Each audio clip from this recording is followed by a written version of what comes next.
ఇలాంటి నమూనా నిర్మాణం 5 ఇంజనీర్స్, 15 మంది ఆర్కిటెక్చర్స్, 325 మంది సిబ్బంది, ఎలాంటి ఐరన్ కానీ సిమెంట్ ఇసుక లేకుండా కేవలం చెక్కతో చేతి పనితో నిర్విరామంగా నిర్మించినటువంటి నమూనా ఆలయం ఎలా ఉంది?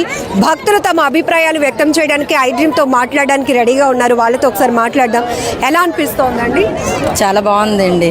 ఇంత ఆపర్చునిటీ రావడం మాకు చాలా సంతోషంగా ఉంది. అది కూడా వైజాగ్లోని.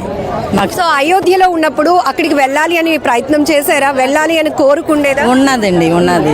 కానీ వెళ్ళలేకపోయాము. ఇక్కడ చూసాము. ఇంకా అక్కడికి వెళ్ళే అవకాశం వస్తే వెళ్తాం కంపల్సరీ. ఏం నచ్చింది? చాలా బాగుందండి. వచ్చిన వెంటనే విగ్రహం పైన చాలా బాగుంది. అయోధ్యను చూసినట్టుగా ఫీలింగ్ మాత్రం అనిపిస్తుందండి.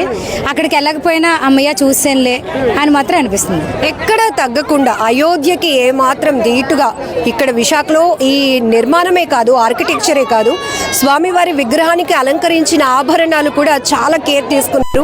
తంజావూరు నుంచి ప్రత్యేకంగా తయారు చేసినటువంటి ఆభరణాలు. స్వామివారి విగ్రహం మూర్తి ఎట్లా అనిపించింది?